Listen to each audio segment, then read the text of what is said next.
Sawadika, bonjour à tous, bienvenue dans une nouvelle vidéo sur ma chaîne Kathleen à Phuket. Aujourd'hui, on va parler d'un sujet qui prête encore énormément à confusion, c'est-à-dire le visa retraite pour les plus de 50 ans en Thaïlande et la différence entre le visa O et le visa OA. Quel visa choisir, quel piège il faut éviter, quel est le meilleur visa pour vous et votre situation, c'est ce qu'on va voir dans la vidéo du jour. Allez, c'est parti!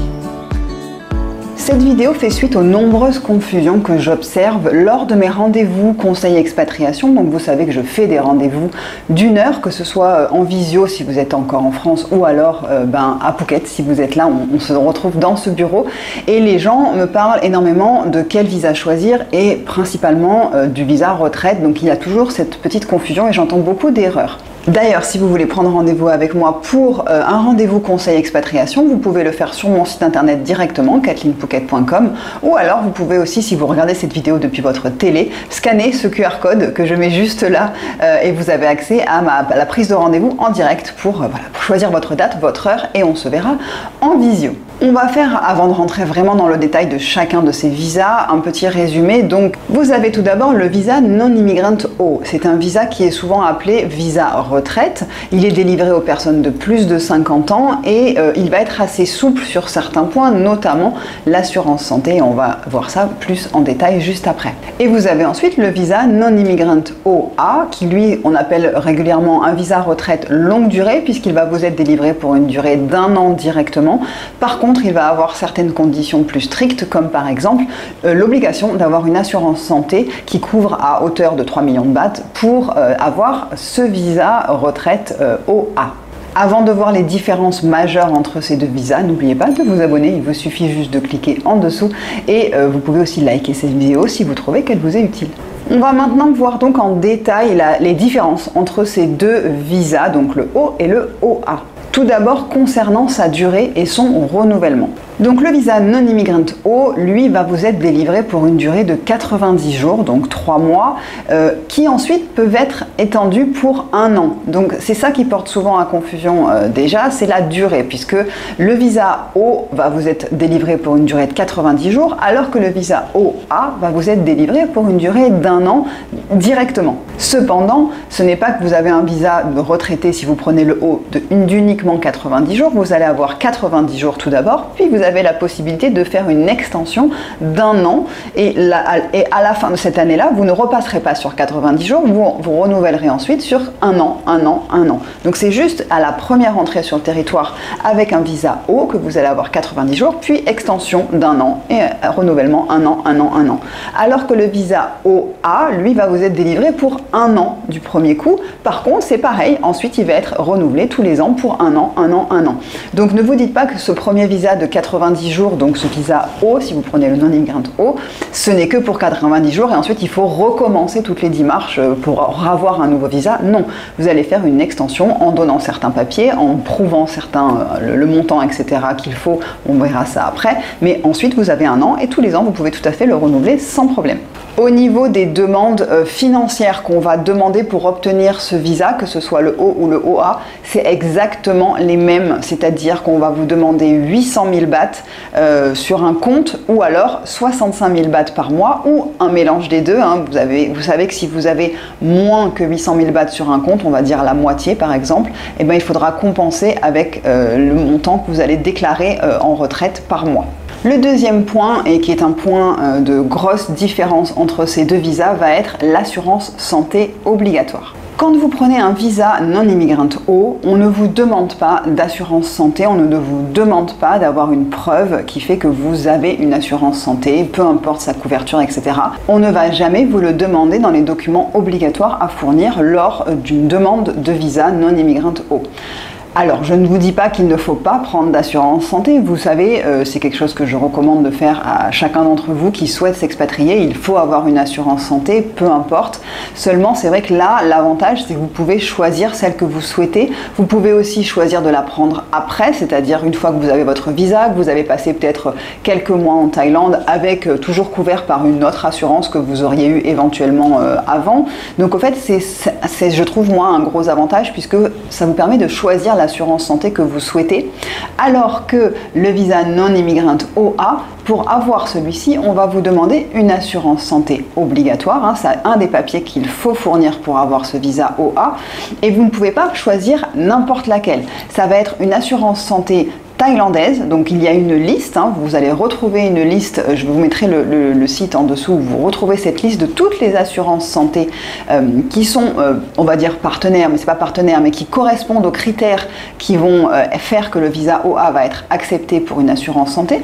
Donc vous avez cette liste-là, donc il faut choisir parmi ces assurances-là, et vous avez un montant minimum de couverture qui est de 3 millions de bahts, donc on va vous demander de prouver que vous êtes au moins couvert à hauteur de 3 millions de bahts sur votre assurance santé, qui doit être aussi dans la liste de ces assurances santé là qui sont reconnues par la Thaïlande et qui doivent être donc des assurances thaïlandaises. Ça peut être un gros frein pour certaines personnes puisque ces assurances-là, on va dire que vous n'avez pas forcément le choix et que si vous devez être assuré à hauteur de 3 millions de bahts, si vous êtes assez âgé, on va dire que si vous dépassez les 65 ans, ce sont des assurances qui vont vous coûter très cher.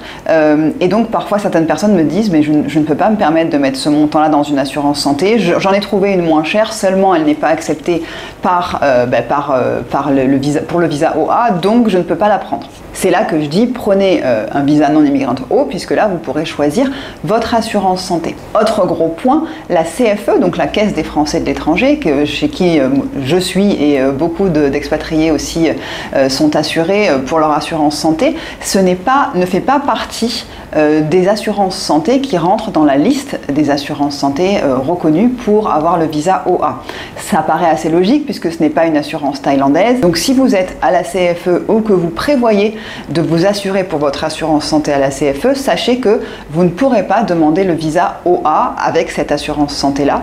Et ce n'est pas je suis à la CFE mais je vais prendre autre chose pour avoir le visa OA. À chaque fois, je dis aux gens, mais ne vous embêtez pas à payer doublement en plus une assurance. Il y en a un chez AXA par exemple qui propose EasyCare Visa, qui va être une assurance santé spéciale, on va dire, pour obtenir le visa OA.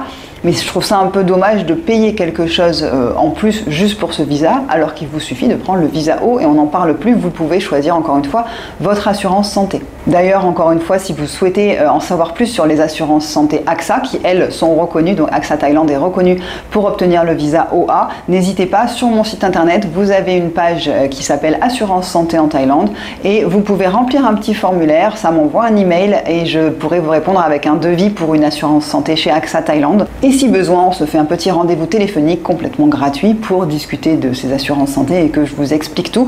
Donc ça se passe sur mon site internet kathleen-phuket.com. Je vais vous raconter l'histoire d'une dame là que j'ai eue récemment pour une assurance santé, donc qui m'a contactée par rapport à une assurance santé AXA puisqu'elle devait faire son visa OA. Et donc on a fait un devis, seulement c'était vraiment last minute, elle n'avait pas beaucoup le temps pour pouvoir après faire sa demande de visa, pour pouvoir prendre son vol à temps, etc. Bref, c'était assez rapide et il s'est avéré qu'elle a été refusée par AXA parce qu'elle était en surpoids, donc il faut aussi être en bonne santé pour pouvoir souscrire à ces assurances privées. Donc la dame a été refusée à cause de son surpoids et au fait elle s'est retrouvée sans que personne ne puisse l'assurer pour une assurance santé qui pouvait faire qu'elle demandait son visa OA. Donc elle avait déjà donné tous les papiers, elle s'était déjà tout engagée auprès de l'ambassade puisqu'elle avait fait sa demande seule et au fait je lui ai dit écoutez, essayez de voir si vous ne pouvez pas transférer cette demande de visa OA qui n'avait pas encore été acceptée en visa O pour ne plus avoir à fournir en fait ce papier d'assurance santé, puis vous prendrez la CFE ou vous prendrez autre chose, ou vous ferez un régime et puis vous referez une demande chez AXA. Mais au fait, elle a réussi à faire changer sa demande de visa OA en demande de visa O et du coup l'assurance santé n'était plus obligatoire. Mais elle n'y a pas pensé, l'ambassade ne lui a pas non plus suggéré de dire écoutez madame, si vous n'avez pas d'assurance santé ou si c'est trop compliqué pour l'instant, prenez un visa O. Non, personne ne lui a suggéré, c'est moi qui lui ai suggéré. Je lui ai dit écoutez, ce sera peut-être la meilleure solution. Et en effet, c'est ce qu'elle a fait pour pouvoir avoir son visa O et elle est rentrée donc en Thaïlande avec son visa et tout s'est bien passé et elle prend une assurance santé. Elle va aller à la CFE d'ailleurs. Donc voilà, pour vous dire que ce point d'assurance santé peut être très très compliqué aussi pour avoir le visa, et c'est une source de stress déjà que d'avoir son visa, c'est assez stressant, mais en plus cette histoire d'être peut-être refusé par une assurance santé rajoute un point de stress. Il y a une histoire de date aussi qui peut être aussi un petit peu angoissante en se disant mais est-ce que je vais avoir l'assurance à temps, mais est-ce que c'est à temps pour avoir mon visa, faire ma demande, etc. D'ailleurs, ce que je vous recommande la première fois que vous faites une demande de visa, la plupart des gens passent par une agence de visa, puisque là c'est vrai que la première année, encore une fois, c'est source de stress, on ne sait pas trop quel papier il faut donner, est-ce que je vais faire la photocopie dans le bon sens, etc. Donc moi je recommande toujours aux gens de passer par une agence de visa. Vous savez que je travaille avec visathaïlande.fr et vous pouvez tout à fait les contacter de ma part, hein. Je vous mets aussi le lien en barre d'informations. Ça fait 3 ans maintenant que j'envoie des gens vers eux et que tout le monde est toujours ravi de leur service, donc vous pouvez les contacter pour votre demande de visa, visathaïlande.fr. Mais ensuite, c'est vrai que la première année, c'est bien de passer par une agence, et puis ensuite, quand vous avez compris comment fonctionne votre visa retraite, quel papier il faut fournir, les années d'après, vous serez tout à fait en mesure de le faire vous-même, puisque c'est un visa qui ne coûte pas cher, il coûte 1900 bahts, donc les années d'après, vous pourrez tout à fait faire les démarches vous-même. Mais c'est vrai que c'est rassurant de passer par une agence pour la première demande de visa, en tout cas, surtout quand on n'est pas encore arrivé en Thaïlande. La troisième gros point de différence entre ces deux visas, ça va être l'endroit où on fait sa demande pour son visa.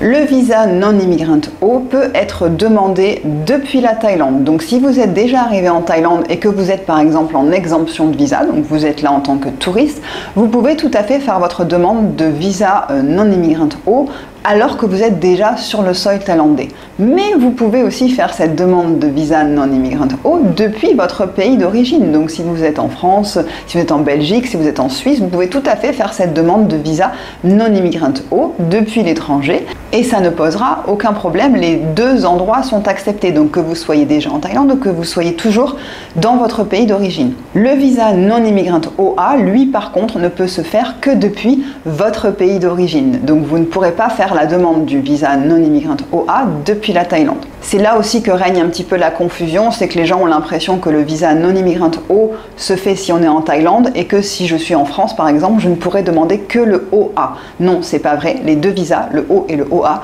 peuvent tous les deux se demander depuis l'étranger, depuis son propre pays d'origine auprès de l'ambassade.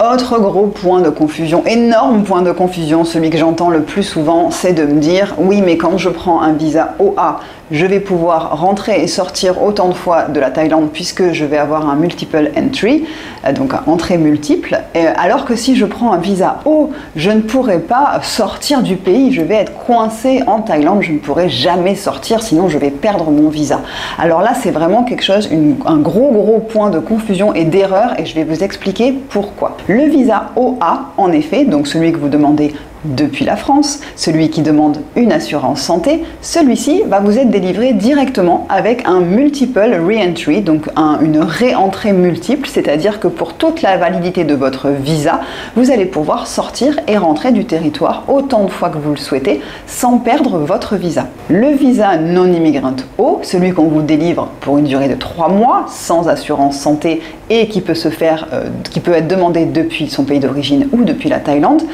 lorsque vous allez faire l'extension au bout des 90 jours, celui-ci est délivré avec une entrée simple, c'est-à-dire qu'au fait, le moment où vous arrivez sur le territoire thaïlandais, votre visa démarre et vous allez avoir 90 jours. Quand vous allez faire l'extension d'1 an, votre visa va rester à entrée simple, c'est-à-dire que du coup, en effet, si vous sortez du territoire, vous ne pourrez plus re-rentrer avec ce visa puisqu'au fait, il va être annulé. Mais ce n'est pas un problème, il suffit, avant de sortir du territoire, d'aller à l'immigration et de faire un re-entry. Le re-entry, donc, il peut se faire en simple, il coûte 1000 bahts, ou il peut se faire en entrée multiple, il coûte 3800 bahts. Donc vous voyez que si vous partez en gros plus de 4 fois par an, enfin sur la durée de votre visa, c'est intéressant de prendre un multiple.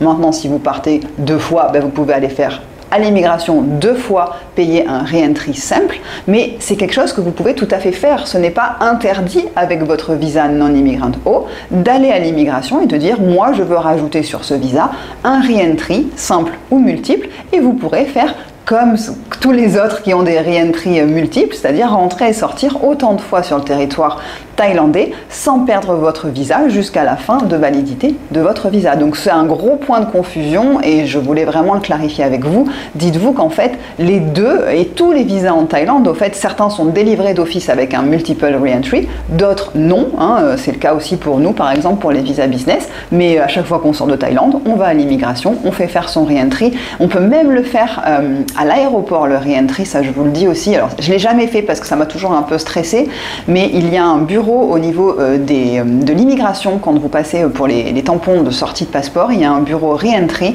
et vous pouvez tout à fait faire votre re-entry si jamais vous avez oublié de le faire. Dites-vous que vous pouvez toujours le faire, en tout cas à l'aéroport de Phuket, il y a un bureau où vous pouvez aller faire votre re-entry pour ne pas le perdre quand vous allez sortir du territoire. Et d'ailleurs, souvent même la personne va vérifier à l'immigration quand elle tamponne, va vérifier si vous avez bien votre re-entry pour vous dire attention, sinon faites-le, le bureau est juste là. Donc pour résumer, on va voir maintenant, puisque j'ai vu vraiment en détail les différences entre ces deux visas, quel visa choisir selon votre situation. Donc je vous conseille de prendre le visa non-immigrant O si vous êtes déjà en Thaïlande et que vous voulez convertir un visa touriste que vous avez ou une exemption de visa. Si vous ne souhaitez pas souscrire à une assurance santé obligatoire, pour plusieurs raisons, soit parce que vous avez déjà la vôtre, soit parce que vous êtes à la CFE, soit parce qu'on vous a refusé dans des assurances santé privées, parce que vous êtes trop âgé, vous avez trop de conditions médicales, une condition médicale qui fait qu'on vous refuse. Donc ça aussi, ça peut être une des raisons de souscrire le visa non-immigrant O. Et prenez un visa O si vous êtes OK pour aller à l'immigration quand vous devez sortir du territoire pour faire que ce soit un re-entry simple ou un re-entry multiple. Maintenant, prenez le visa OA. Si vous voulez quelque chose de plus simple avec une garantie d'1 an avant votre départ, donc vous savez que quand vous rentrez sur le territoire, vous allez avoir 1 an directement. Si vous voyagez souvent et que vous ne voulez pas vous soucier à faire un re-entry, que ce soit simple ou multiple, vous voulez que dès le départ, toute la durée de votre visa, vous puissiez rentrer et sortir du territoire thaïlandais comme vous le souhaitez. Et surtout, prenez un visa OA si vous acceptez de souscrire à une assurance santé qui là va être obligatoire et qui va être dans la liste des assurances santé qui sont reconnues pour pouvoir délivrer ce visa non-immigrant OA. Je vais afficher un petit tableau récapitulatif, comme ça vous comprenez exactement les différences résumées de ce visa non-immigrant O et de ce visa non-immigrant OA. Donc vous voyez tout à fait que la délivrance initiale est de 90 jours pour le O, de 1 an avec un multi-entrée pour le OA. Vous avez un renouvellement d'1 an pour les deux visas. L'assurance santé obligatoire, elle ne l'est pas pour le visa non-immigrant O et elle l'est à hauteur de 3 millions de bahts minimum pour le OA. Le re-entry permit, vous voyez que pour le O, oui, on peut vous demander, il suffit d'aller demander l'extension et le re-entry permit, alors que pour le OA, non, vous avez déjà un multiple entrée. L'obligation de ressources, vous voyez bien que c'est la même, que ce soit pour l'un ou pour l'autre. Et dans tous les cas, vous êtes à la retraite, donc vous n'avez pas le droit de travailler avec ce visa. J'espère avoir été claire et j'espère que ça vous aura aidé pour comprendre la différence, les différences principales. Mais maintenant, vous avez toutes les cartes en main et toutes les informations qui vont vous permettre de choisir quel visa sera le plus adapté à votre situation. Si vous souhaitez encore plus d'informations sur ces visas et sur tous les types de visas qui sont disponibles pour la Thaïlande, vous retrouverez toutes les informations dans mon livre « Réussir son expatriation en Thaïlande » qui est disponible sur Amazon.fr et vous aurez là, c'est certain, toutes les informations, que ce soit pour les visas, mais aussi toutes les autres informations pour préparer et réussir une expatriation en Thaïlande. Si vous souhaitez un accompagnement personnalisé pour des conseils expatriation, je le répète, vous pouvez prendre rendez-vous avec moi sur mon site internet kathleen-phuket.com. Si vous souhaitez plus d'informations sur les assurances santé, c'est pareil, vous retrouvez les informations sur mon site internet. N'hésitez pas à me contacter si vous avez des questions. Je vous remercie d'avoir suivi cette vidéo jusqu'au bout. Je vous souhaite une très belle semaine et je vous retrouve samedi prochain 11h pour une nouvelle vidéo. Portez-vous bien. Bye bye.